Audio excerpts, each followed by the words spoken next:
Well, good morning again, everyone. My name is Kathleen McChesney. I am a member of the Roundtable Board, a privilege to be part of that board, but also it's a privilege to be the moderator of this panel this morning and to talk about lessons learned in the response to the sexual abuse crisis here in the United States. This gives me an opportunity, too, to recognize that over the past decade, there have been thousands of men and women, lay and clergy, who have participated in making things better here in the United States. An accident is defined as a chance event.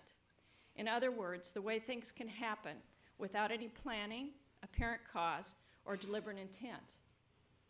Given that particular strict definition, there are probably very few real accidents because we can generally find a plan, a cause, or an intent associated with most events and most crises. Following that premise, then, there are four things that our panel this morning is going to discuss that are not accidents. The first is that it is no accident that over 15,000 men and women reported abuse by Catholic priests or clergy in the United States that occurred between 1950 and 2002. The second is that it is no accident that the incidence of abuse of minors by Catholic priests and deacons in the United States in recent years has significantly diminished. Third, it is no accident that despite this reduction in the number of abuse cases, the problem of sexual abuse by clergy is still very real in the United States, but around the world. And fourth, it is no accident that the Catholic bishops in the United States have become more accountable and more transparent in their actions in dealing with allegations of sexual abuse and preventing such actions from occurring in the future.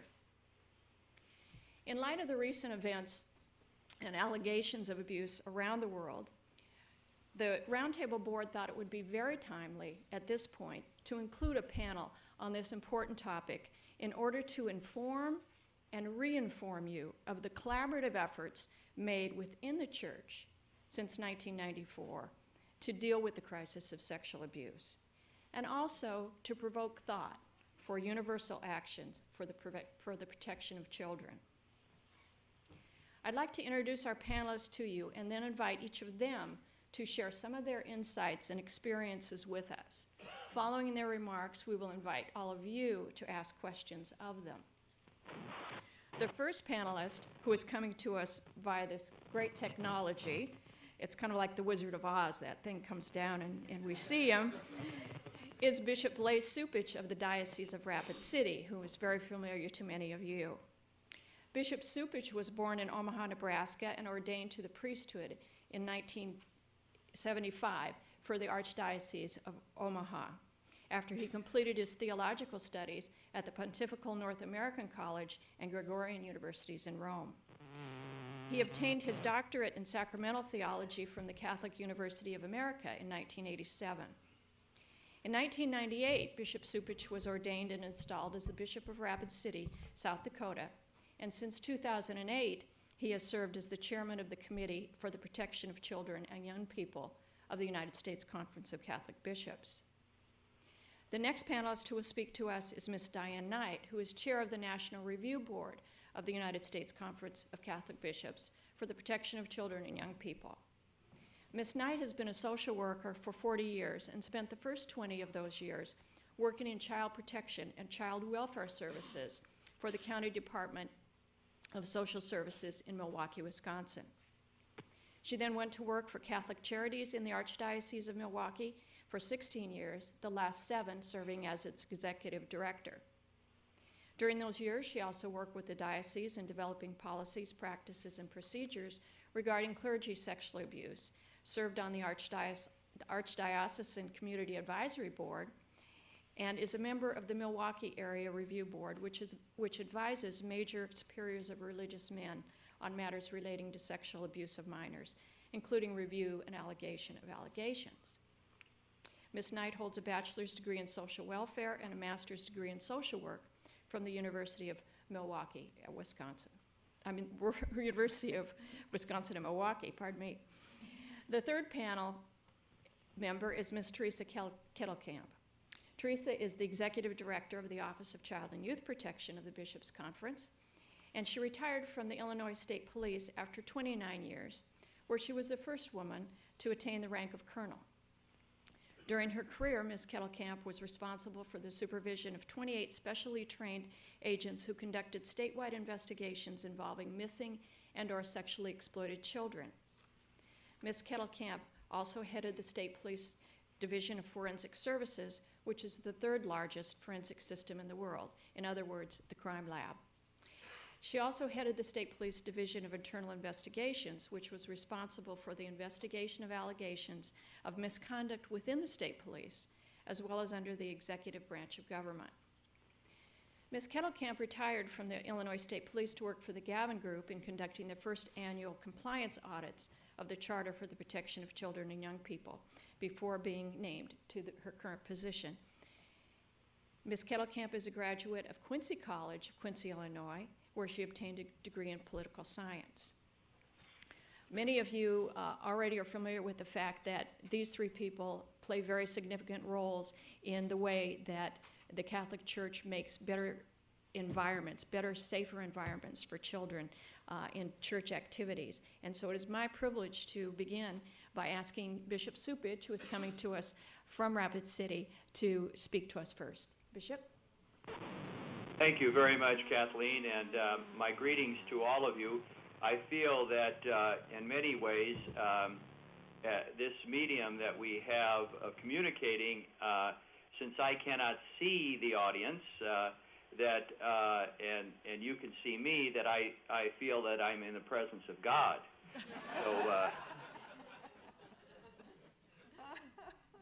So I will try to be respectful of and reverential as that would demand. I understand, Kathleen, that I'm supposed to speak for 5 to 7 minutes to make a presentation, and the others will as well, and then there'll be time for questions. Yes. Okay. I would like, especially taking into consideration the theme of the umbrella theme of your conference, I think that my remarks are going to be centered on what really took place in 2002 as the seminal event, the wake-up call for the entire church in this country, but especially the Bishops' Conference. I believe that that was an event in which two very important things happened that should be seared in the memory and also the imagination of the church, especially the bishops, as we move forward. The first was the dialogue, but also the testimony of those who were victims, who stood before us in Dallas at that meeting and shared with us their stories of abuse. And that had a lasting imprint on the minds and the hearts of the bishops. The second point that I'm going to talk about is the movement that followed that imprint of the bishops coming together in collaboration, not only pledging that we would work together, but that we would hold each other accountable, that collaboration had to go beyond a voluntary agreement, but that we swore ourselves to mutual accountability. And that, of course, is codified not only in the Charter, but the essential norms recognized by the Holy See. So those are the 2 points that I want to address here. The first, I don't think there was anyone in that room in which we heard the testimony of various victims come forward and other people who spoke to us about the hurt and the pain of victims and victimization that took place, that did not leave the bishops not only ashamed, but also resolute that we had to take dramatic action. And we did take dramatic action, if you think about it. All that it was like turning an ocean liner on a dime. We made a dramatic change in the way that we approach this. In my years here in Rapid City, these past 12 years, I have had the opportunity to speak directly to victims, and anytime a victim comes forward, I always invite them to come. Whether or not they want to, that's up to them, but I make myself available. And I can tell you that those are graced moments. They're painful moments. They're difficult moments, but they're great graces, because when you share the pain of another person and you allow them to tell you how they have been hurt by people within the church, people that should have known better, it's an opportunity for you to recalibrate your whole ministry, because it tells you that there are voices out there many times that leadership do not hear, that we need to be attentive to. So in many ways, that dialogue can be a paradigm for all of ministry, and it can enrich our ministry, because many times in the work of a bishop and the work of a diocese, we become so very focused on other issues that come across our desk every day, that appear in the mail that we open every day. And it is sometimes easy for us to be removed from those heartfelt voices within the life of the church. And so by listening to victims, it opens the door in a wider scope for us to really be attentive to those voices on a multiple number of levels. And I think that that could be the real grace that happens in that dialogue and presentation. But I think it's important always to go back to that moment of pain and difficulty and shame, not in a way that we beat ourselves over the head, or we in some way wallow in self-pity, or we begin to just find ourselves helpless. But we need to go back to that moment, because it will help us as we move forward not to develop in our minds an amnesia about what happened. We need to keep fresh the visceral connection that we have with victims, because that's the only way that we're going to be true to what we said. We cannot just make this clinical, make this matter of fact, or just another detail that we check off on the long list of things that we have to do. In order for us really to be true to our words, we have to have a visceral connection with victims and keep that alive in ongoing discussion and ongoing conversation with them. So I think that that was an important moment in the life of the church for us in Dallas. The second aspect is how all of that really galvanized us to work together in a collaborative way, but also to put in measures by which we would be mutually accountable. And that, of course, is done primarily through the audit process every year, but it's also in making the Committee on the Protection of Children and Young People a standing committee rather than an ad hoc committee, so that there is a chair that's elected by the full body, as I was, but each region then has a representative. It's the only committee in the Bishops' Conference that does that, by which every region, all of the regions, elect someone to serve on that committee. And in that way, they're giving their endorsement to that individual to represent them in the ongoing dialogue and the work of the committee. I think that it's very important to keep that in mind, that that was a major shift. In 1992, when many of these items were discussed and should have been handled in a different way, the agreements that the bishops came to were all voluntary. 10 years later, we made them mandatory. And we said in the Statement of Mutual Accountability at the end of the Charter that we would continue to hold each other accountable.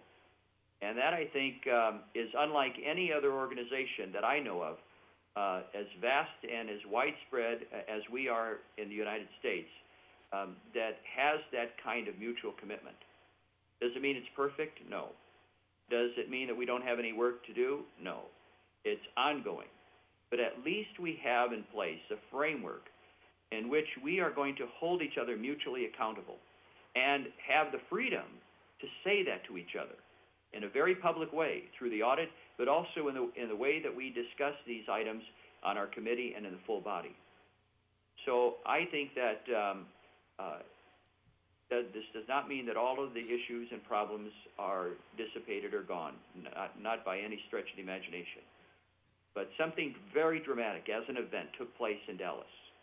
And I think that we continually need to embrace what happened as our own and make it our own.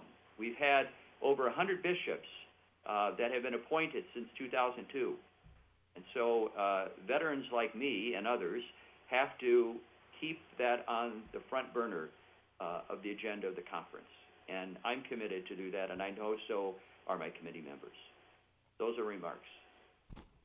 Thank you very much, Bishop. I know you can't see the audience, but I can, and they've been listening to every word that you said, and I'm quite sure when we complete the panel, you will be asked some additional questions. So thank you very much for explaining to us a little bit of the history of what happened, but in particular what the bishops have done and how they continued to hold themselves accountable, not only to one another, but to the faithful. Thank you all for your invitation today and for this opportunity to share a little bit with you about the National Review Board. I really think that Bishop Cupich speaks so powerfully about that moment of realization that occurred for the body of bishops back in 2002. It seems to me when I hear that for them to have come to that realization and the decision to act together rather than alone was really a watershed moment in the life of the church in the United States. And of course, the blueprint that their action took, was the charter. As I think most of you already know, and some may be more familiar than others, part of what was created by the charter was the National Review Board.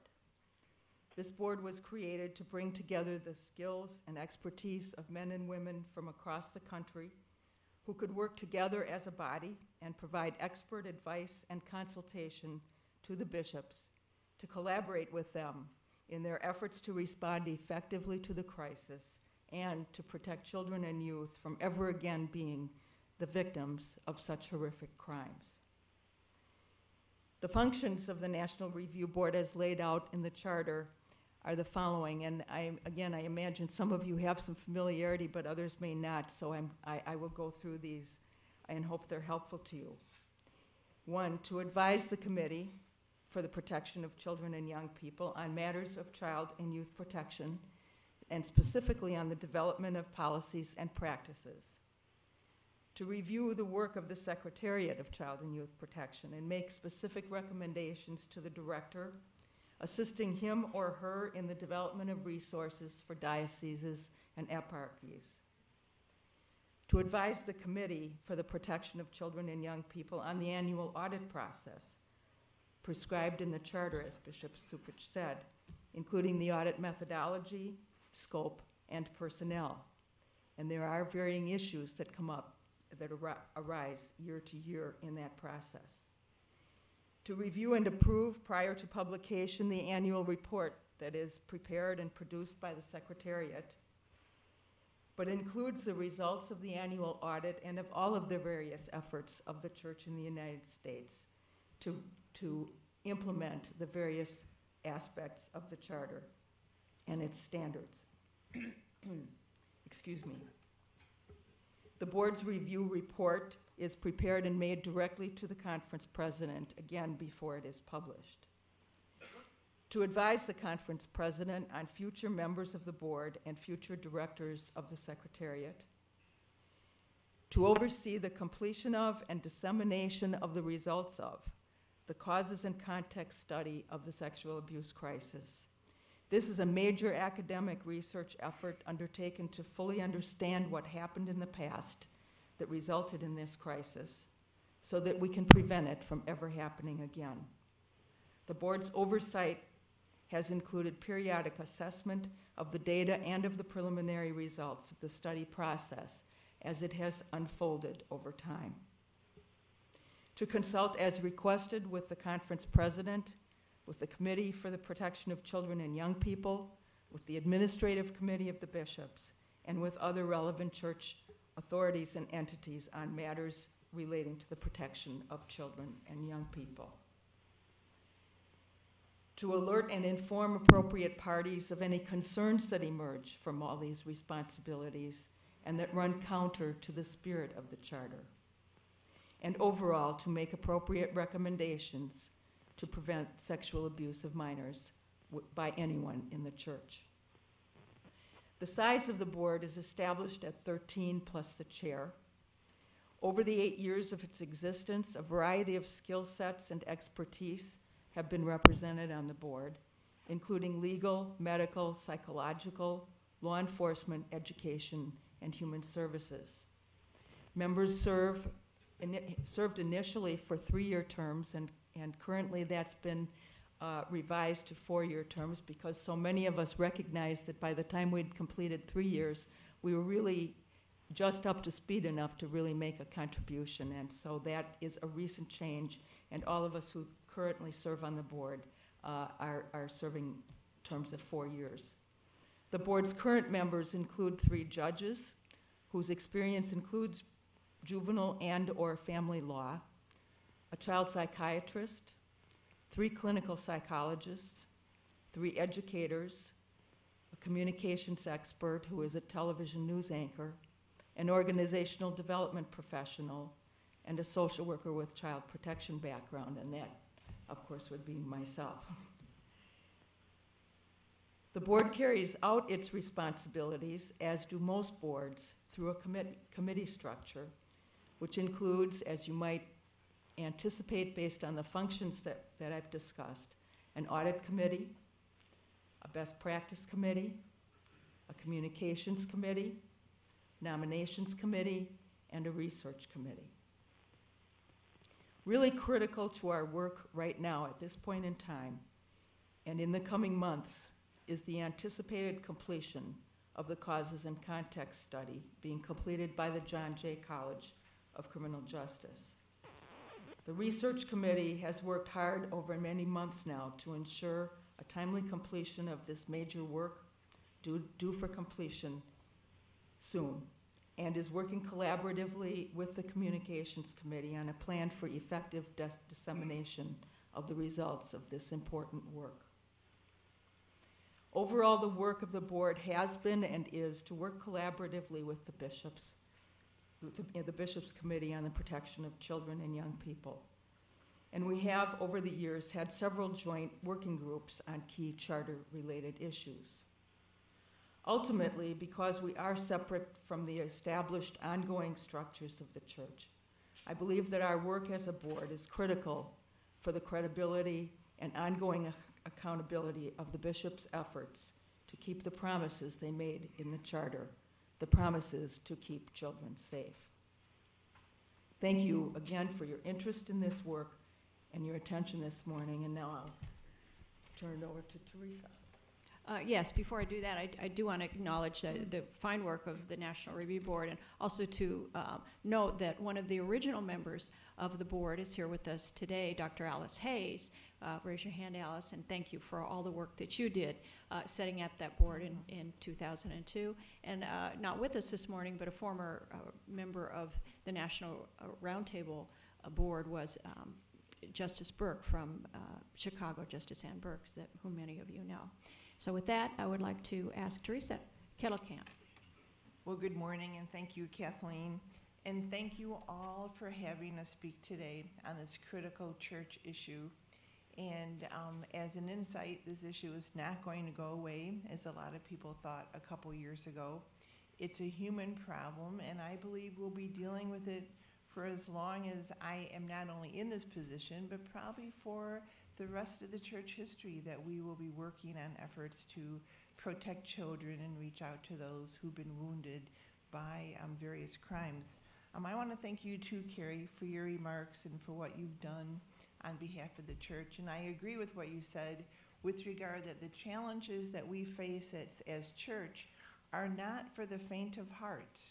The challenges we face today take courage to address, because in many cases, those challenges that we're facing, whether it's urban education or addressing this crisis that we individuals are involved with, it takes a lot of courage, and it takes looking at the culture of the church and seeing what we as church need to do to change that culture, to incorporate ways to make those things which have happened in our past better, and those problems that have encountered minimized for the future generations. Many of you know, based on your relationship and knowledge with Kathleen, that the office that I now head was created in 2002 with the adoption of the charter. And Kathleen was placed at the helm of that office. No small feat in 2002 at all. But let's look at today's topic. We talk about a blueprint for responsibility, responding to crisis with collaborative solutions. I think how the U.S. Catholic Church has addressed this issue is a perfect example of addressing a crisis through a collaborative solution here. As Bishop Cupich said, I think it's a perfect example. Is it perfect? No. But is it a great example of how to address a problem that's faced? It's a perfect example. Let's look at the framework in the charter. Now, you all have a copy of the charter, just like if you went to Oprah, you get a gift. It's not a car, but it's in your packet. This is an amazing document. I know that we think it's amazing, and we audit it. But what the U.S. Catholic Church has done to address the clergy sexual abuse crisis through this document is a tremendous, tremendous blueprint, not only for this country, but for other countries as well. It has 4 sections. The first sections promote healing and reconciliation. Second section, guarantee an effective response, and each section is made up of particular articles. The third section, which we're going to focus on today, and which we are focusing on, is to ensure the accountability of our procedures, and that's in the voice of the bishop.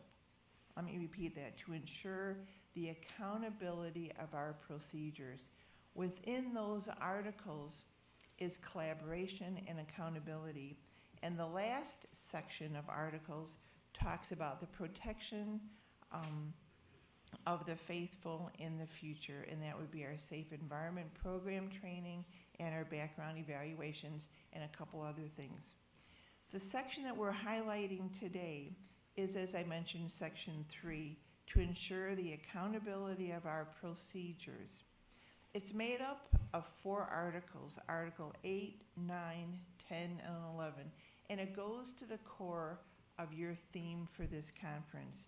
8, as Bishop Cupich mentioned, it took the ad hoc committee and renewed its mandate and also reconstituted it to make it a bishop's standing committee. And the power of that is that now the chair of that committee sits at the table for the administrative committee. Plus, all the issues involving child protection, the charter, are coordinated through that committee in collaboration with the National Review Board, which is Article 10. Squeezed in between those 2 articles is the creation of the Office of Child and Youth Protection, which is now referred to as the Secretariat.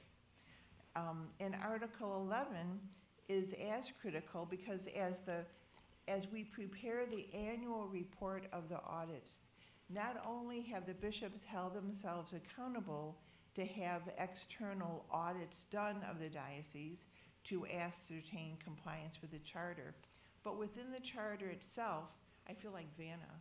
Can everybody see that? We're mandated to send a copy of the annual report to the Holy See. So it's not only that we publish it and then tuck it in the drawer at the USCCB in Washington, but we're mandated to send it to the Holy See, which is very impressed. That impresses my kids. I don't know that I actually, but no, I don't. I've never even met the Pope, you know. But I do send him, you know, something that I have put together. All this taken together, these are huge accountability measures being put into place. The bishops knew that their word needed to be backed up, and they knew that the crisis that they faced required the collaboration with more than just their brothers. So they brought in the National Review Board, but they also established the office. And what the office does that I head is that it provides resources to the diocese to help them establish a safe environment programs for the children, but it also oversees the audit process. In the past, as a church, we had the Restoring Trust 1, Father Kiley, probably this bringing back memories to you, Restoring Trust 2, Restoring Trust 3, and then we had the 5 principles. It's not like the church woke up in 2002 and decided to address this issue. The church has been addressing this issue for a number of years, but what is different in 2002 is that it stepped outside its kind of normal behavior, established an office to help oversee an external audit process. Also, it established a national review board to work collaboratively with the bishops to look at the issue and decide what needs to be done to ensure this crisis and this problem will never happen again. One of the things I talk about is that how the Catholic Church addressed this crisis by establishing the collaboration, by having these accountability measures with the audit, establishing the Office for Assistance, is a blueprint for other countries. You know, in this country, and I don't want to go into a lot of statistics, I could never reel off what John did before, but we've trained over 5 million children in safe environment program training and over 2 million adults. We've done more than any other organization in the US, and I can't remember who mentioned it on the first panel, but getting visibility for the efforts of the Catholic Church has been a huge struggle, just as the Roundtable is struggling with getting visibility for all your efforts as well. It just, maybe the communication experts can fix that problem, but it's like good Catholic news does not sell. But you can be very proud of what the Catholic Church has done to address this issue in a collaborative method, in a method that incorporates accountability measures, and we are, through what we're doing, making a difference in the church. I personally feel that we should not need a charter to tell us to keep children safe, and we should not need a charter to tell us to reach out to those people who've been wounded, but we have a charter, and it will be the seed to change the culture in the Catholic Church. What the auditors use as a motto, they say trust but verify. You know, we've gone from the environment, just trust us because this is how we say it is. We've lost a lot of that trust. We need to earn it back. And by the National Review Board, the Bishop Standing Committee, the office, the audits, the program training, and then just the media keeping an eye on us, we're earning that trust back. But trust but verify, the motto for the auditors, seems to be, in this environment, a very good motto. And through that process, accountability and collaboration, we will get the credibility back and we'll have a much safer church. So, thank you, Kathleen. Thank you, Teresa. I know that you can take that report and give it to John Allen there. He'll give it to the Pope for you. I'm hoping the Pope has one. First of all, before we start the questions, let me say my word of thanks to each of you and to highlight the tremendous work. If you can't tell from our speakers this morning, the tremendous commitment that has been made. This just doesn't, it only touches on the surface of what has been accomplished in the past years, since 1994, and most importantly, since 2002. And I think that there are some members of the team that have worked on that also in our audience today. Mary Jane Dorr and Sheila Kelly, I know you're up there, and Sister Mary Ann Walsh from the Bishop's Conference Office of Communications. So I invite all of you to ask members of our panel questions that you may have burning about what's going on right now and things that you feel that they can answer for you. So please have the courage, as Bishop said. Bob Niehoff, John Carroll in Cleveland. A couple issues that I don't think we hear enough about is the length of time that it takes to adjudicate cases and what happens to the individual who has been accused. In Cleveland, we have some that have gone on 5 years and more. Everyone is frustrated, including Bishop Lennon, who went to Rome to try to get these cases adjudicated. Now, many of us realize that Rome is trying to protect the rights of these individuals as well, and what a terrible situation to be in. But we need to do something relative to communicating to our communities why this is taking so long and why nothing has been adjudicated. And we're talking many, many years. Part of this difficulty is it's split our parishes into those who support the accused individual and those who support the individual who came forward with the charge. We haven't talked enough about how those parish communities especially need healing and how this lack of adjudication only adds to that. The third piece for me is having experienced the regularness with which other charges are coming forward, either issues of racial discrimination or harassment or sexual inequality. It's time, I think, for our community to engage those issues more directly and more openly, because everyone else is thinking about them and everyone else has an issue, has a question. But it's really difficult to talk about those.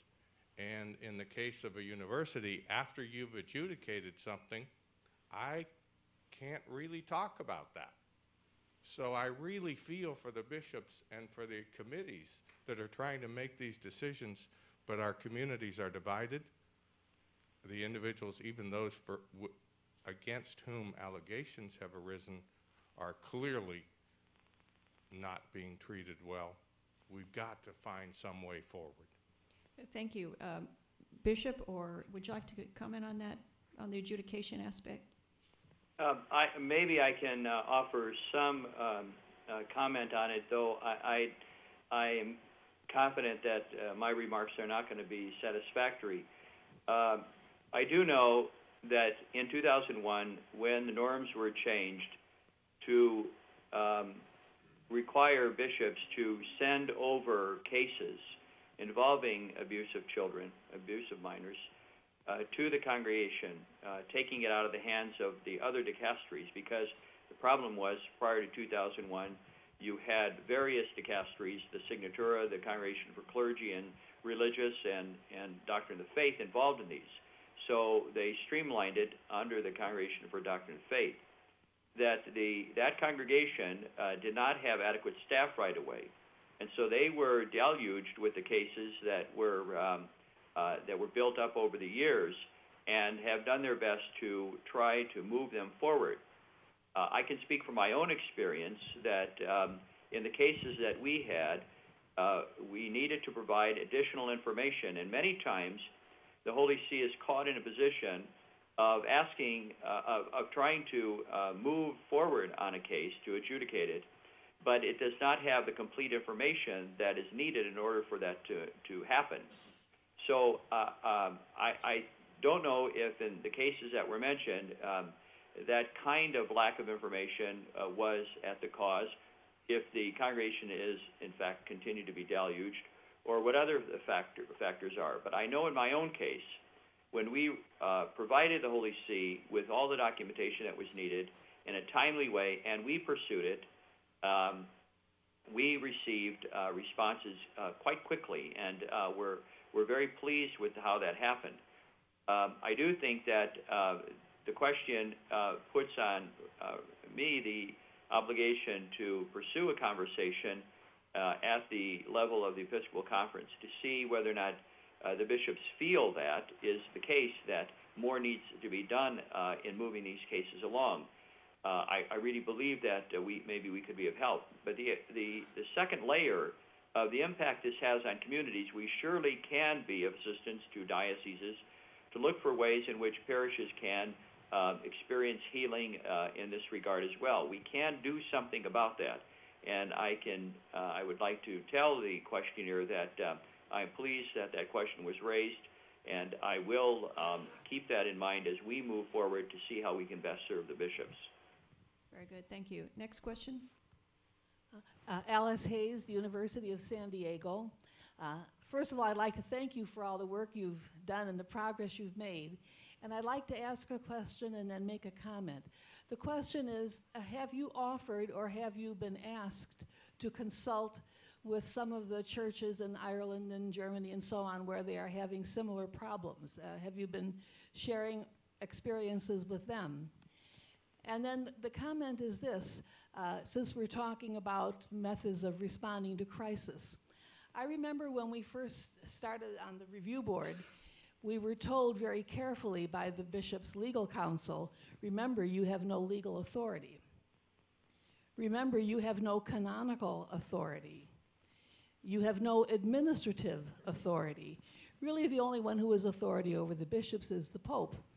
And it was very clear that the only tool that we had for making progress was collaboration. So I think you've underscored how important it is. But anyhow, I'm curious about the European situation. You don't want me to answer it. I'll take it first. People ask me that all the time, and I can answer it very simply as no. And it's unfortunate. I mean, because we have a lot of learnings that we could share with other countries. But having said that, the U.S. conference, myself, Diane, and Bishop Cupich this particular year, participate in what's called the Anglophone Conference, and this is our 10th or 11th year. The Anglophone Conference is made up of all the other English-speaking conferences, and we meet once a year. We alternate in Rome and then in a conference's country. And this year we met in Scotland. So in that way we share information, but we ask that same question of the countries at the table, Ireland, Scotland, Australia. The only example at the table, and I hope my memory is correct, was that in Ireland, a religious order in Germany reached out to Cori, a religious, kind of like CMSM, I think, in Ireland, and said, what on earth do I do? And so there have been some conversations in that arena, but I'm not aware of any of the other conferences, like the German conference or Austria, reaching out to the English-speaking conferences. And we also had Chile at the table in Malaysia. So I'm not sensing that, but maybe it's maybe what they're doing, Alice, is they're reaching out to Rome, which is kind of all roads lead to Rome. They're reaching out to Rome and asking for advice. And Rome, based on their knowledge of what the other countries are doing, is providing them advice and counsel. But as far as reaching out directly to me or to the National Review Board, no, which is too bad, because we have many, many years of what works and what doesn't work. And I think the charter is real solid. Could I add to that? Yes, please. Sure. I would say that given the fact that our documents are quite public, that there is good reason to believe that what we have prepared already is serving as a point of reference in various countries throughout the world. I know that for a certainty. The other thing to keep in mind is that what we did in our country is not going to be directly replicated everywhere else. And what's very key to all of this is that a particular country and bishops' conference, they have to get their arms around this issue themselves. They have to see how it is defined in their country, what the resources are, and make the solution their own. They can use this as a point of reference, but really we cannot be used as a boilerplate. Because that acceptance of responsibility and also ownership will be key to any success. And so I'm not too concerned about the fact that they're not replicating what we're doing. I don't think they can or should. But I think that if they make it their own, that will be very important. And just to follow up on Alice's other comment about the National Review Board not having legal or canonical authority, that may be true, but that's not the only authority we have in the church, not the only influence. We have moral suasion, moral force. We have their voice, and that was very important in 2002, and that's why the National Review Board continues to be an important part and make an important contribution to what we're doing. Thank you. Diane, did you have a comment? And I would agree that that's the important thing that occurs is perhaps the moral voice. But I also wanted to just add to what Teresa said about the Anglophone conference. It's true that the various countries of Europe, as this unfolds for them one country at a time, have not made approaches. But I thought it was very encouraging that we had a couple of people from Chile and one person from Malaysia there, and their purpose was to come and to learn.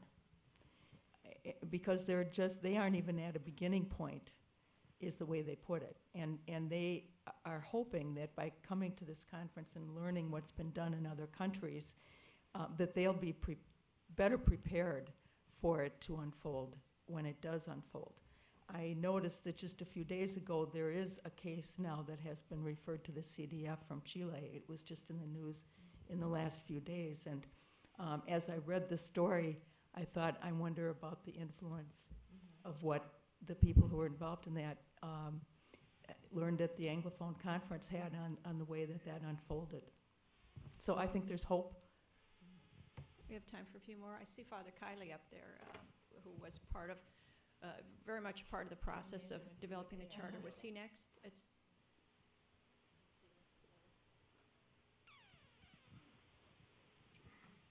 Father Cleet Kiley.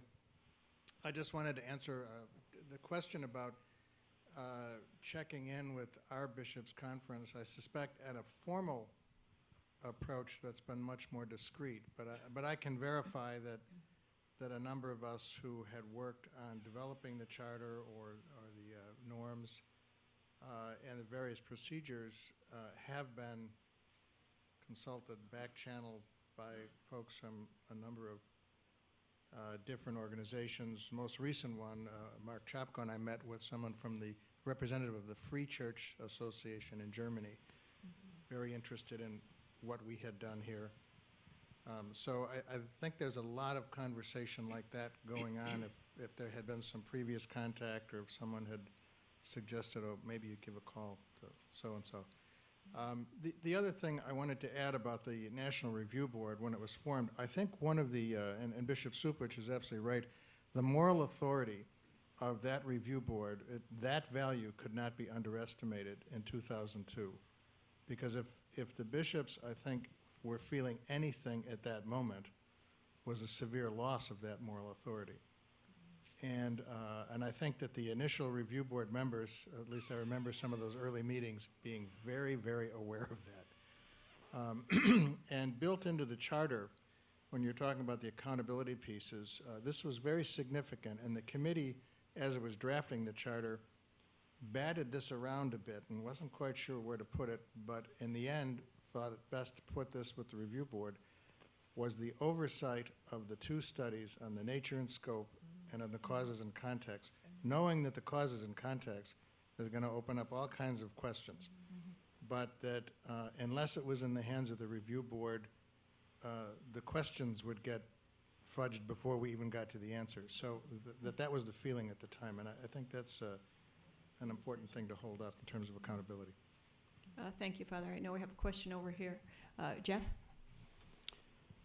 Yesterday, we all witnessed a very, very vivid example of executive leadership taking, responsibility through a resignation and the relieving of the responsibility of a very senior, respected person from his responsibilities in the conducting of a war.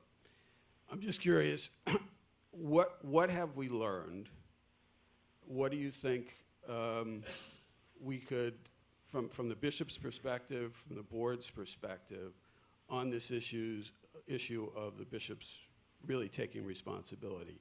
Have there been any resignations of any bishops other than cardinal law over the last 8 years? And is it something that the bishops have taken into their counsel and consideration in relating the fact that the credibility of the question of the credibility of the bishops in many instances in the United States and the church to a great extent has been compromised by the lack of taking of that responsibility?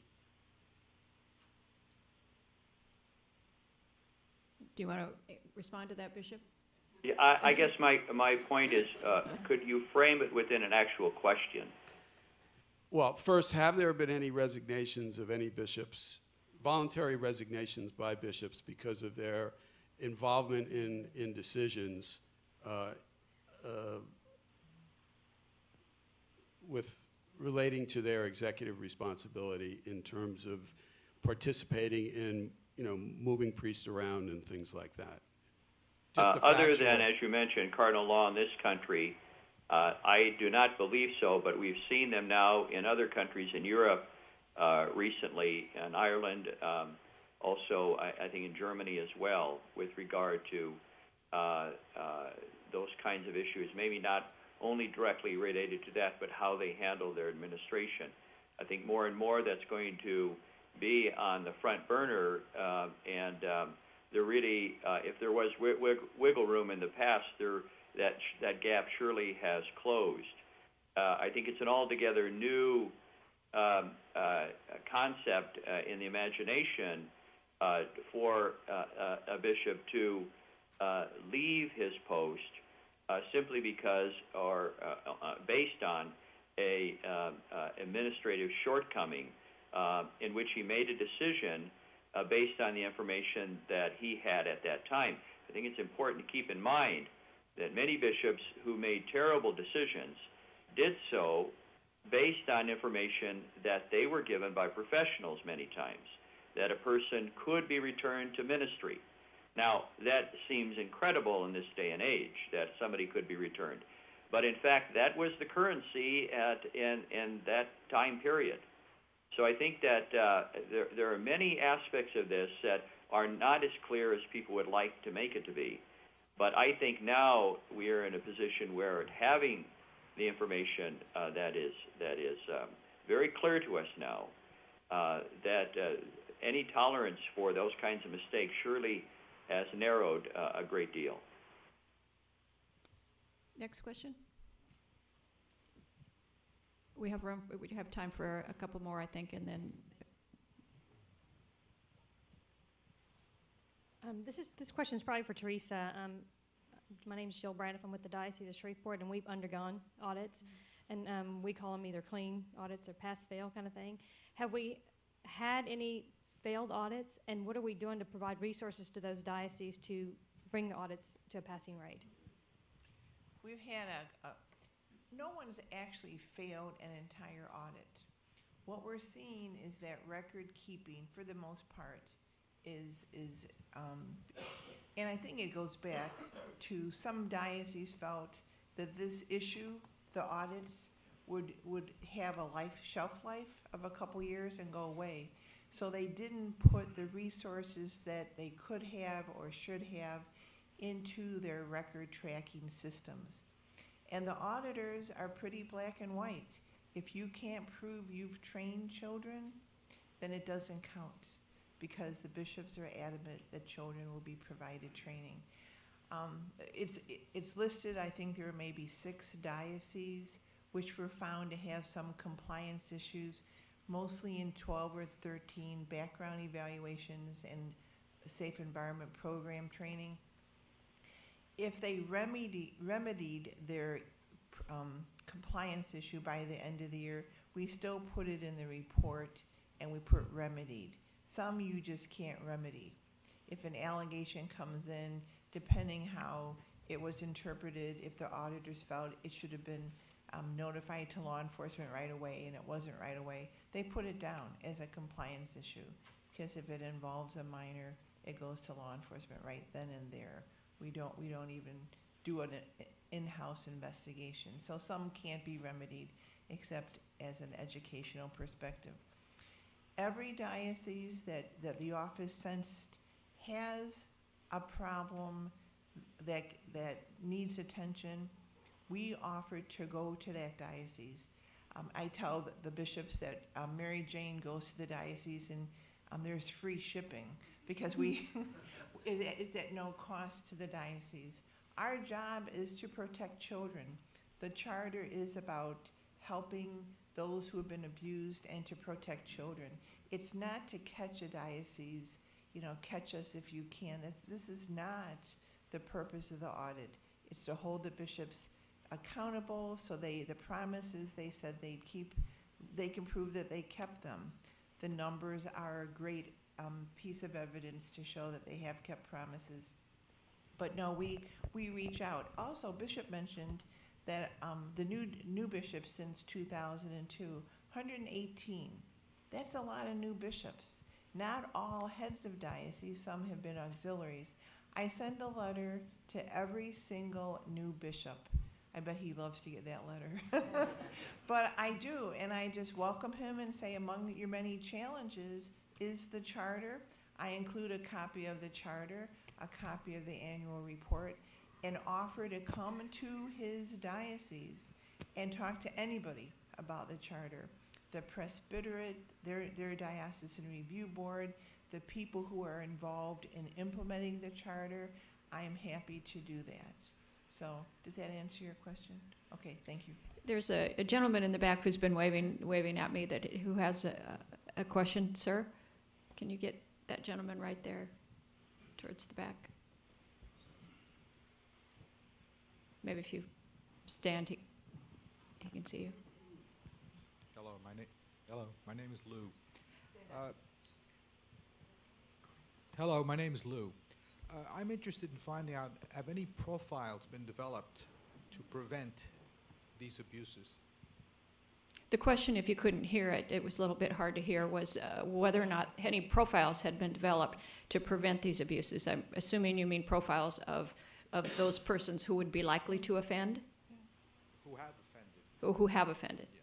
Great question. Diane? That's really part of what the causes and context study is meant to address, is to help us understand the circumstances, but also the individuals who were involved in doing these things in the past so that we can identify what those behaviors are, what the concerns are going forward.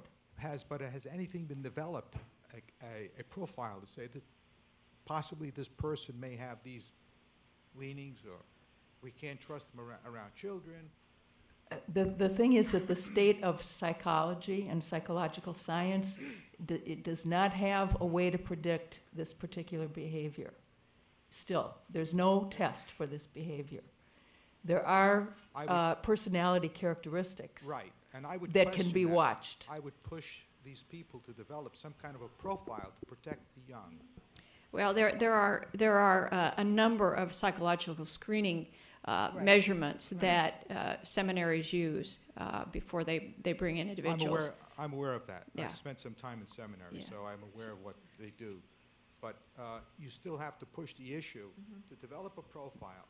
And if you keep putting it off, you're going to keep getting future problems, which you're going to have to readjust, how to address again. Kathleen, could I address that? You bet, Bishop. I think that you don't want to overplay that issue for a couple of reasons. I think that when you're dealing with psychology and really a science that is not exact, like a technical science, we have to be careful that we do not create such a profile that we then begin to pigeonhole people just because they have one or the other characteristics. So you have to be very careful about that. I think that we're going to find out from the causes and context study, and what we have already established as a priority, is that these many times were caused by circumstances that gave opportunity to abuse. So we need to have an approach that, yes, looks at characteristics of individuals that we screen to make sure that we try to look at their own psychosexual development and make sure it's healthy.